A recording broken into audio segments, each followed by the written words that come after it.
स्वागत है बच्चों कक्षा 5 में। और आज हम कराने जा रहे हैं आपका प्रिय विषय हिंदी पाठ्य पुस्तक मनस्वी बाय गैलेक्सी पब्लिकेशन से एक बहुत ही अच्छा पाठ 10। पाठ का नाम है स्वर्ग में हड़ताल। बच्चों ये एक एकांकी है, तो इसमें प्रस्तुत पाठ में स्वर्ग में हुई हड़ताल के माध्यम से बहुत सी समस्याओं को उठाया गया है। और वो कौन सी समस्याएं हैं वो इस पाठ के माध्यम से हम पढ़ते हैं, जानते हैं। नारद जी का प्रवेश। सबसे पहले नारद जी का प्रवेश है। नारद जी बोलते हैं, नारायण नारायण, अरे आज स्वर्ग में इतनी शांति कैसी? कोई आवाज़ नहीं, कोई नज़र ही नहीं आता, ना सिंहासन पर बैठे इंद्र नज़र आ रहे हैं और ना नंदी और गणेश, ना साथ बैठे शंकर पार्वती। ब्रह्मा जी भी आज अपने कमल पर विराजमान नहीं हैं। चक्कर क्या है? कहीं पृथ्वी की तरह यहाँ भी चक्का जाम तो नहीं हो गया?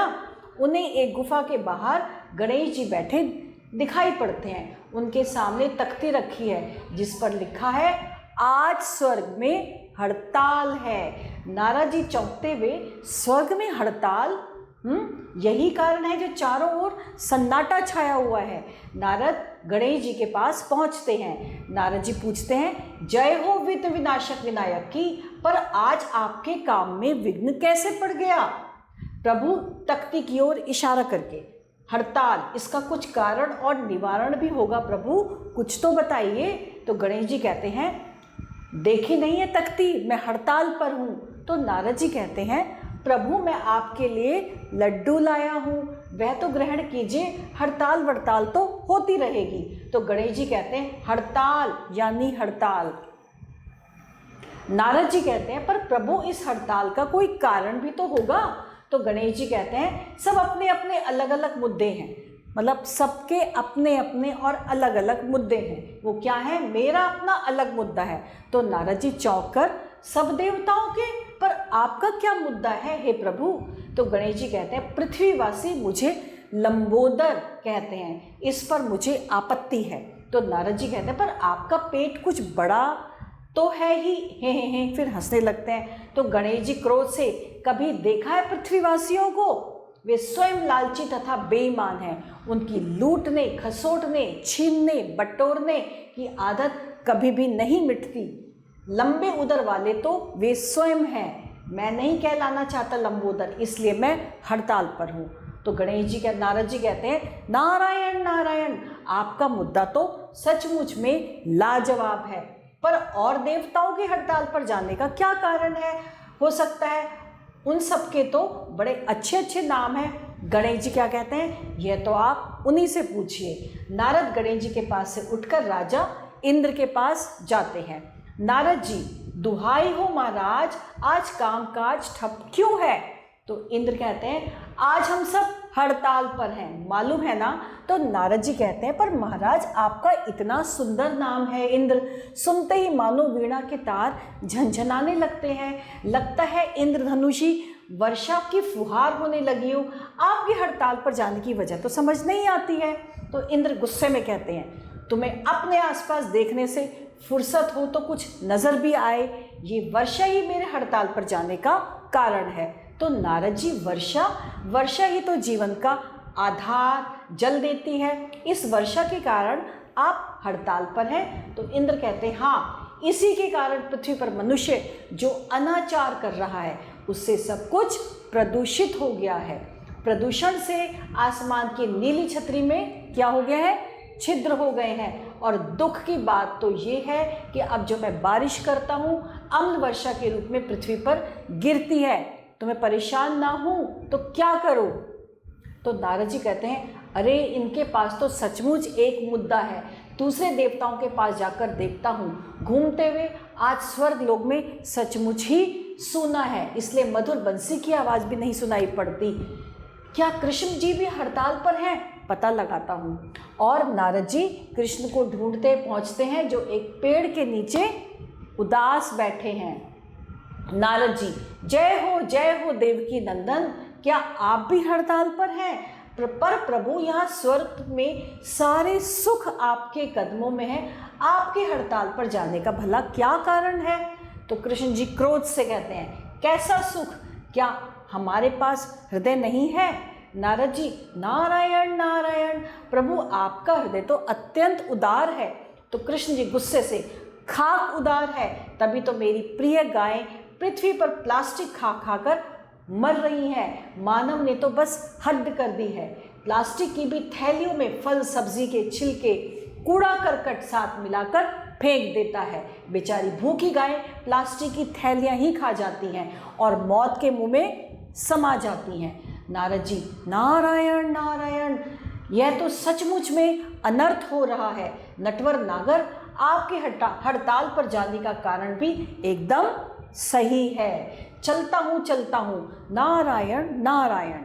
फिर नारद जी सोचते हुए, आज सारे देवता हड़ताल पर हैं, यानी देवियाँ आज खुशी बना रही होंगी। चलो जरा सिंहवासिनी माँ दुर्गा के पाँव छूकर आऊं। और अरे सन्नाटा तो यहाँ भी वैसा ही है, क्या देवियाँ भी हड़ताल पर है? नारद माँ दुर्गा देवी के पास पहुँचते हैं, जो एक पहाड़ी पर उदास बैठी हैं। नारद जी, जय हो देवी माँ, आज आप भी बैठी हैं खाली खाली, न सिर पर मुकुट न कानों में बाली, लगता है आप भी हड़ताल पर हैं। पर देवी माँ, आपको इन चक्रों में पड़ने की क्या ज़रूरत? देवता हड़ताल पर हैं तो उन्हें होने दीजिए, अपनी पूजा अर्चना तो ना रोकें। माँ दुर्गा, कैसे ना करूँ हड़ताल? कभी तुमने कुछ जांच पड़ताल की है? नारद जी हैरानी से, जांच पड़ताल किसकी? माँ दुर्गा, यही तो दुख है नारद, कहते हो स्वयं को विशारद, पर हो वहीं के वहीं। नारद जी बौखलाते हुए, माफ़ कीजिए माँ, मुझसे क्या अपराध हो गया है? गुस्सा थूक कर साफ साफ कहिए। तो माँ दुर्गा क्या बोलती हैं, मेरे शेरों का धरती पर बुरा हाल हो रहा है, दिन प्रतिदिन उनकी संख्या कम होती जा रही है, शेरों की खाल बेची जा रही है। नारद जी सहानुभूति से, माँ आपका कहना एकदम ठीक है, लेकिन इस समस्या का समाधान तो ढूंढना ही होगा। चलता हूँ सृष्टि के जन्मदाता ब्रह्मा, पालक विष्णु और संहारकर्ता महेश के पास ही जाकर कोई उपाय देखता हूँ। नारद जी ब्रह्मा जी के पास पहुँचते हैं। वहाँ ब्रह्मा विष्णु तथा महेश चुपचाप बैठे हैं।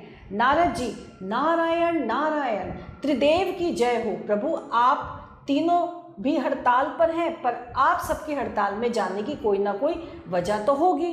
विष्णु जी से, प्रभु अब आप ही कुछ बोलिए, आपने तो आज अपने नाभि कमल का भी त्याग कर दिया, भला क्यों? विष्णु जी उदासी से, बस करो नारद, मेरा कमल आज पृथ्वी पर मुरझा रहा है, कुंभला रहा है। नारद जी ने, कमल भला कैसे मुरझाएगा, वह तो खिलता ही कीचड़ में है, कीचड़ की भला पृथ्वी पर क्या कमी? विष्णु जी कहते हैं, यही तो रोना है, मनुष्य फैक्ट्रियों के रासायनिक पदार्थों को पानी में छोड़कर जल और मिट्टी सभी को प्रदूषित कर रहा है, अब तो कीचड़ भी प्रदूषित है। तो नारद जी ब्रह्मा जी से, पर प्रभु आप तो सृष्टि के रचयिता हैं, आप भी। तो ब्रह्मा जी कहते हैं, मैं मनुष्य की मानसिकता को लेकर क्षुब्ध हूँ। आज मानव की हिंसक और स्वार्थी प्रवृत्ति इतनी बढ़ चुकी है कि वह प्रकृति के संरक्षण की बात ही नहीं सोच पा रहा। तो नारद जी कहते हैं, पर प्रभु क्या हड़ताल में जाने के अलावा कोई और उपाय नहीं है? मनुष्य को चेतने का एक मौका तो दिया जाना चाहिए, कुछ तो सोचिए। ब्रह्मा विष्णु और महेश सोचने लगते हैं। फिर नारद जी शिव जी से, प्रभु आप ही कुछ कीजिए। आपको याद है ना, जब देवताओं और दानवों के बीच युद्ध हुआ था तो समुद्र मंथन के बाद बंटवारा हो रहा था, तब आपने ही विष को अपने गले में रख लिया था और देवताओं की रक्षा की थी। शिव जी कहते हैं, मुझे तो एक ही उपाय समझ में आ रहा है। धरती पर चारों ओर प्रदूषण का जहर फैला हुआ है। मनुष्य यदि खूब सारे पेड़ लगाए, पेड़ जहरीले वातावरण का सारा जहर खुद पी लेंगे और फिर स्वच्छ प्राण देने वाली हवा देंगे। मनुष्य यदि पृथ्वी का आंचल हरे भरे वृक्षों से भर दे तो उसके सारे कष्ट दूर हो जाएंगे और हमारी शिकायतें भी, तब वन्य प्राणी भी सुरक्षित रहेंगे और वातावरण भी। तो नारद जी कहते हैं, नारायण नारायण, खूब कही प्रभु आपने, वृक्षों को ही शिव का प्रतीक बना दिया और जहर पीकर अमृत दे देते हैं। नारायण नारायण, अब आप सब निश्चिंत होकर अपनी हड़ताल खत्म कर सकते हैं। पृथ्वी को हरा भरा बनाने की जिम्मेदारी अब पीढ़ी उठाएगी। मैं अभी पृथ्वी पर जाकर पृथ्वी पर आपका संदेश लेकर जाता हूँ। नारायण नारायण, यह कहकर नारद जी पृथ्वी की ओर चल देते हैं। तो ये था हमारा आज का पाठ। और अब है शब्दार्थ। सन्नाटा यानी शांति या चुप्पी, विध विनाशक बाधाओं को दूर करने वाला, निवारण समाधान, मुद्दा विषय, आपत्ति इतराज, उदर पेट, फुहार छोटी छोटी बूंदें, अनाचार बुरा कार्य, प्रदूषित गंदी हवा, छिद्र छेद, अनर्थ बुरा, जांच पड़ताल छानबीन करना, विशारद यानी उत्तम या श्रेष्ठ, अपराध कसूर, समाधान हल, सृष्टि संसार, संहार करता, नाश करने वाला, रचयिता रचना करने वाला, क्षुब्ध परेशान, प्रकृति कुदरत, संरक्षण रक्षा करना, दानव राक्षस और वन्य प्राणी जंगल में रहने वाले जीव। और अब हमें उच्चारण का अभ्यास करना है। सबसे पहले है सिंहासन, आपत्ति, स्वर्ग, प्रदूषित, विघ्न विनाशक, छिद्र, लड्डू और सिंहवासिनी। और अब हमें करना है एक शब्द की उत्तर। नारद जी किसके लिए लड्डू लेकर गए थे? नारद जी गणेश जी के लिए लड्डू लेकर गए थे। किसने अपने नाभि कमल का त्याग कर दिया था? विष्णु जी ने अपने नाभि कमल का त्याग कर दिया था। अब है सही विकल्प पर सही का निशान। कमल पर विराजमान नहीं है ब्रह्मा जी, विष्णु या शंकर जी? ब्रह्मा जी। गुफा से बाहर कौन बैठे थे? नारद, गणेश जी या नंदी? गणेश जी। पृथ्वीवासी हैं लालची, बेईमान या दोनों? पृथ्वीवासी हैं लालची और बेईमान यानी कि दोनों। खुशियां मना रही होंगी परियां, सखियां या देवियां? देवियां। और सही वाक्यों के सामने सही, गलत के सामने गलत। देवी देवताओं ने स्वर्ग में हड़ताल कर दी थी, बिल्कुल सही। ब्रह्मा जी को विघ्न विनाशक कहते हैं, जी नहीं। नारद जी विष्णु के भगवान के लिए लड्डू लेके गए थे, जी नहीं, वो तो गणपति जी के, गणेश जी के लिए लेके गए थे। पृथ्वी पर मनुष्य प्रदूषण फैला रहा है, बिल्कुल सही। और कृष्ण जी ने हड़ताल का विरोध किया, नहीं, वो उन्होंने भी हड़ताल करी थी, तो ये भी गलत है। और अब है खाली स्थान। ब्रह्मा जी आज भी अपने कमल पर क्या है? विराजमान नहीं है। सबके अपने अलग अलग मुद्दे, सबके अपने अलग अलग मुद्दे हैं। आज सचमुच ही सुना है क्या? स्वर्ग लोग।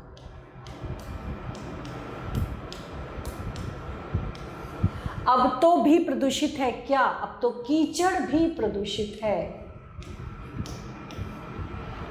अब है किसने कहा? किससे कहा? चक्कर क्या है? ये किसने कहा? नारद मुनि ने। और किससे कहा? स्वयं से। देखी नहीं ये तख्ती, मैं हड़ताल पर हूं। किसने कहा? गणेश जी ने। किससे कहा? नारद जी से।